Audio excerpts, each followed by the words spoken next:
Менің шаңырағыма қош келдіңіздер. Мен бүгін шаңырақ байқауына татар ұлтының атынан қатысып отырмын. Қазақстан көп ұлтты достық пен бірлік орнаған ел. Біз бәріміз бір шаңырақтан астында тәтті өмір сүріп келеміз. Біздің ортақ отанымыз Қазақстан. Біз интернационалдық отбасымыз, біз барлық ұлттың салт-дәстүрін құрметтейміз. Біз отбасымызда құдалық, қыз ұзату, тұсау кесер, наурыз, тағы басқалар сияқты қазақтың әдет-ғұрып салт-дәстүрін ұстанамыз. Жолдасым қазақ, мен татармын. Соған қарамастан салт-дәстүріміз өте ұқсас. Ең бастысы екеуміз де мұсылманбыз.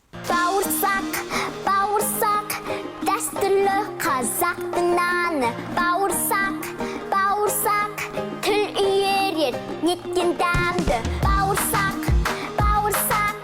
қазақтың ұлттық тағамын пісіреді менің анам.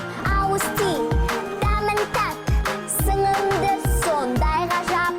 Қазақтың ұлттық тағамын пісіреді менің анам. Ауыз ти, дәмін тәт, сіңімді сондай ғажап. Ас болсын! Мы интернациональная семья. Кроме татарской национальности, у нас есть и русские корни.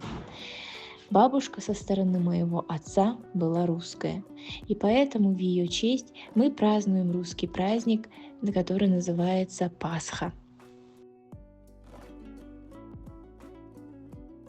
Ата балдай бол, басы биік таудай бол, шағалалы көлдей бол, шалқып жатқан елдей бол.